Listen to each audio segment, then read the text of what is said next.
Hello friends, welcome to our YouTube channel. यहाँ पे मैं आप सभी के लिए एक न्यू सीरीज़ लेके आया हूँ जो कि है मार्शल प्रैक्टिशनर। ये मेरी भी पर्सनल फेवरेट है और बहुत सारे लोगों के लिए ये अवेटेड है। बहुत सारे लोग इसे देखना चाहते थे, तो मैं ये सब आपके लिए लेके आया हूँ। हमारी और भी सीरीज चल रही हैं, जैसे जेड डायनेस्टी हो गया, thousand of gods myth universe हो गया और DDTH हो गया, तो वो भी आती रहेंगी। उसी के साथ ये भी आएगी। तो चलो देखते हैं इसमें क्या है। तो एपिसोड की स्टार्टिंग में हमें नरेटर वॉइस सुनाई देती है जो कि हमें बताता है कि अर्थ में हज़ारों साल पहले एक वायरस फैल गया था जिससे कई सारे लोग मारे गए और अर्थ की पॉपुलेशन लगभग आधी हो गई, आधी से भी कम हो गई। इस वायरस ने जानवरों को भी इन्फेक्टेड किया था जिससे उनके भी DNA में चेंजेस आए थे, जिसके कारण वो खतरनाक हो गए थे और इंसानों को मारना शुरू कर दिया था। इसीलिए इंसानों ने उन जानवरों से बचने के लिए या मॉन्स्टरों से बचने के लिए न्यूक्लियर बम यूज़ किए। बट उससे भी वो जानवर पूरी तरीके से ख़त्म नहीं हुए और अर्थ का पॉपुलेशन और लोग भी मारे गए और अर्थ की हालत और बिगड़ गई। ये देख के यूनाइटेड नेशन ने इमरजेंसी को स्टार्ट कर दिया अर्थ पे, और जो बचे हुए लोग थे वो गवर्नमेंट द्वारा बनाए गए जगहों पे चले गए। लेकिन वो जो मॉन्स्टर थे वो वहाँ पे भी आकर हमला कर रहे थे। इसीलिए आर्मी ने मिलकर एक एडवांस टेक्निक का यूज़ किया और न्यू सोल्जर क्रिएट किए जिन्हें मार्शल प्रैक्टिशनर किया कहा जाता था, क्योंकि उस वायरस ने उन्हें कई सारी स्पेशल एबिलिटीज़ दी थी।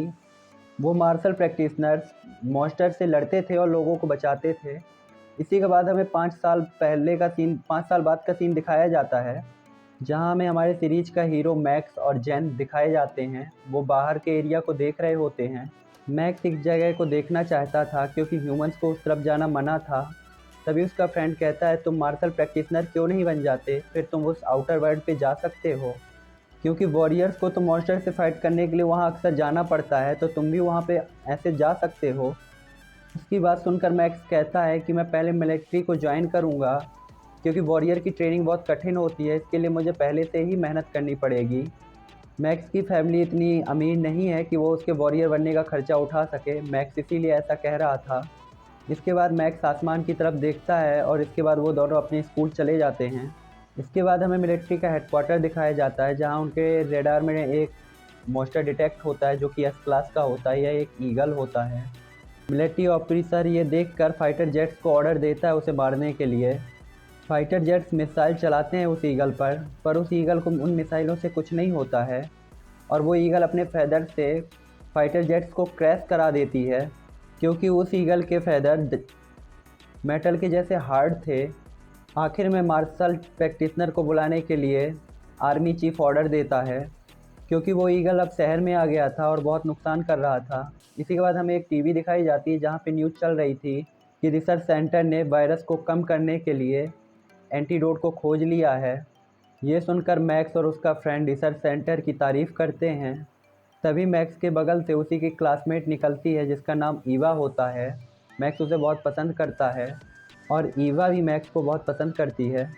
मैक्स ईवा को देखकर उसके पास बात करने के लिए जाता है, लेकिन तभी वहाँ पे हाउ वाई नाम का एक रिच लड़का आ जाता है जो कि ईवा को जानता था। वो ईवा को चलने के लिए कहता है, लेकिन तभी वहाँ पे वो ईगल आ जाती है और आसपास की बिल्डिंगों को नुकसान पहुँचाने लगती है। ये देखकर सभी लोग घबरा जाते हैं और यहाँ वहाँ भागने लगते हैं। तभी एक बिल्डिंग के कांच टूटकर ईवा के ऊपर लगने ही वाले थे कि मैक्स उसे अपनी तरफ खींच लेता है, लेकिन वहीं वो ईगल उन दोनों पर अपने फैदर से अटैक करती है, जिससे बचने का उन दोनों के पास टाइम नहीं होता है। लेकिन तभी वहाँ पे मार्शल प्रैक्टिशनर आ जाता है जो कि उन दोनों को बचा लेता है। इसके बाद वो उस ईगल के पीछे जाकर बहुत ही कम टाइम में उस ईगल को मार देता है। ये देखकर शहर के लोग बहुत खुश होते हैं। साथ ही मैक्स भी उसे कंटिन्यू देखे जा रहा होता है, क्योंकि उस वॉरियर ने इतने खतरनाक बीस्ट को इतनी आसानी से मार दिया था। मैक्स भी एक वॉरियर बनने का डिसाइड करता है, क्योंकि उसे भी स्ट्रॉन्ग बनना था और अपनी फैमिली को एक अच्छी लाइफ देनी थी। इसके बाद हमें मैक्स का स्कूल दिखाया जाता है, जहाँ टीचर सभी को बताते हैं कि कल उनका मिलिट्री का एंट्रेंस टेस्ट है। लेकिन मैक्स उनकी बातों को ना सुनकर सिर्फ ईवा को ही, क्योंकि हाउ वाई भी ईवा को पसंद करता था। वह मैक्स से कहता है, अगर तुम उसके आसपास भी दिखे तो ये तुम्हारे लिए अच्छा नहीं होगा, और तुम एक सोल्जर बनना चाहते हो ना, तो चलो एक फ़ाइट करके देखते हैं। मैं मार्शल आर्ट हॉल का स्टूडेंट हूँ और आज मैं तुम्हें नहीं छोड़ूंगा। उसके साथ उसके दो साथी भी होते हैं जो मैक्स को घेर लेते हैं। लेकिन तभी वहाँ से मार्शल आर्ट हॉल का चीफ भी गुजरता है, जो कि उसे देख लेता है और उन्हें ऐसा करते देखकर वहीं पे रुक जाता है। हाओ वाई और उसके दोस्त मैक्स पे अटैक कर देते हैं, लेकिन मैक्स हाओ वाई के अटैक से बचकर उसके मुंह पे एक मुक्का मारता है, जिस पे हाओ वाई भी मैक्स पे एक अटैक करता है। लेकिन मैक्स फिर से खड़ा होकर उन तीनों को मारता है। वो चीफ मैक्स की ऐसी स्किल देखकर काफ़ी इम्प्रेस होता है और अपने ड्राइवर से कहता है कि इस लड़के के बारे में पता करो। इसके बाद मैक्स दिखाया जाता है, जो कि एक ब्रिज में खड़ा होता है। वह ब्रिज में खड़ा होकर बिल्डिंगों को देख रहा होता है और कहता है कि मैं एक दिन अपनी फैमिली को ये सब फैसिलिटीज़ दूंगा और उन्हें कोई परेशानी नहीं आने दूंगा। इसके बाद मैक्स अपने घर पे चला जाता है, जहां उसका छोटा भाई उसका वेट कर रहा होता है, क्योंकि मैक्स ने उससे वादा किया था कि डिनर के बाद हम बाहर घूमने के लिए चलेंगे, क्योंकि वह पैरालाइज था और खुद नहीं चल पाता है। इसके बाद वो अपनी फैमिली के साथ खाना खाता है, जहाँ पे उसके पिता कहते हैं कि बेटा हम तुम्हारा मार्शल प्रैक्टिशनर बनने का खर्चा नहीं उठा सकते। जिस पे मैक्स कहता है कि आपको इसकी चिंता करने की ज़रूरत नहीं है, मैं मेहनत करके बन के दिखाऊंगा।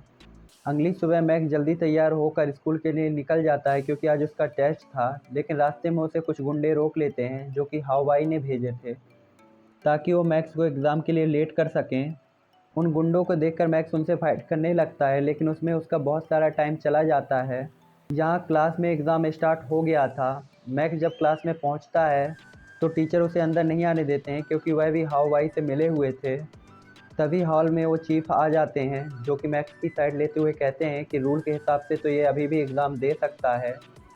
उनकी बात सुनकर और उनके डर से टीचर मैक्स को एग्ज़ाम देने के लिए मान जाता है। मैक्स उनको थैंक यू बोलकर वहाँ से एग्ज़ाम देने के लिए निकल जाता है। लेकिन जब एग्ज़ाम ख़त्म होने में 30 मिनट बाकी थे, तो हावाई अपने फ्रेंड्स को इशारा करता है कि तुम लोग लड़ाई शुरू कर दो, जिससे वो लड़ने लगते हैं और मैक्स की आंसर शीट को नीचे गिरा देते हैं, जिससे हावाई ये जानबूझकर उस आंसर शीट को अपने पैरों से गंदा कर देता है, जिसकी वजह से मैक्स को एग्ज़ाम फिर से अब बहुत कम टाइम बचा था, जिससे मैक्स दिमाग पे बहुत ज़्यादा प्रेशर डालता है और जिसके कारण वह बेहोश हो जाता है। इसके बाद हमें हवाई दिखाया जाता है, जो कि अपने फादर और अंकल के साथ सेलिब्रेट कर रहा था, क्योंकि इसका एग्ज़ाम अच्छा गया था। वो अपने फादर से कहता है कि मैं अपने अंकल की तरह एक बहुत अच्छा वॉरियर बनना चाहता हूँ, जिस पे उसके अंकल भी उसकी बहुत तारीफ़ करते हैं। तभी हावाई के फादर पूछते हैं क्या एग्ज़ाम टाइम पे कोई बच्चा बेहोश हो गया था, जिस पे हावाई कहता है हाँ, वह एक होनहार स्टूडेंट है, बट वो मुझसे अच्छा नहीं है। अगले दिन मैक्स को होश आता है, तो उसे मिलने के लिए ईवा वहाँ पे जाती है और उसे थैंक यू कहती है उस दिन उसे बर्ड से बचाने के लिए। तभी वहाँ हावाई भी आ जाता है और मैक्स के सामने अच्छा बनने का नाटक करता है। वो उससे कहता है तुम्हें एग्ज़ाम का इतना प्रेशर नहीं लेना चाहिए, अगली बार फिर ट्राई कर सकते हो। उसकी बात सुनकर मैक्स को गुस्सा तो आता है, लेकिन वह कुछ नहीं कर सकता था। कुछ ही दिनों बाद उस इंट्रेंस टेस्ट का रिज़ल्ट आता है, जहाँ पे मैक्स का नाम नहीं होता है, क्योंकि मैक्स उस टेस्ट पे पास नहीं हुआ था। वह काफ़ी निराश होता है। ईवा और मैक्स के दोस्त को भी उसके लिए बुरा लग रहा होता है। मैक्स अपने रेगुलर चेकअप के लिए हॉस्पिटल जाता है, जहाँ पे उससे मिलने के लिए वही चीफ आता है और कहते हैं कि मैंने तुम्हें फ़ाइट करते हुए देखा है, मुझे तुम्हारी स्किल्स और फाइटिंग टेक्निक्स काफ़ी अच्छी लगी हैं। ऐसी स्किल तो मार्शल प्रैक्टिशनर के सूडो लेवल वाले के पास होती हैं। ये मार्शल प्रैक्टिशनर का फर्स्ट लेवल होता है। मैक्स उसकी बात सुनकर काफ़ी ज़्यादा शॉक हो जाता है। वो चीफ बताते हैं कि तुम अब भी मार्शल प्रैक्टिशनर बन सकते हो, इसके लिए तुम्हें एक एग्ज़ाम देना होगा, जिसके बाद तुम फर्स्ट लेवल के प्रैक्टिशनर बन जाओगे। लेकिन उस एग्ज़ाम से पहले भी तुम्हारा एक टेस्ट होगा, जिससे ये पता चलेगा कि क्या तुम उस एग्ज़ाम को दे सकते हो या नहीं। उनकी बात सुनकर मैक्स को एक होप दिखाई देती है और वो तुरंत उनकी बात के लिए एग्री हो जाता है, क्योंकि जब वो मार्शल प्रैक्टिशनर बन जाएगा तो उसे गवर्नमेंट की फैसिलिटीज़ मिलने लगेगी, जिसके कारण उसकी फैमिली को एक अच्छी लाइफ मिल जाएगी। मैक्स ये सब सोच ही रहा होता है। इसी के साथ ये एपिसोड यहीं पे ख़त्म होता है। नेक्स्ट एपिसोड पे हम मिलेंगे बहुत जल्द। Hello friend.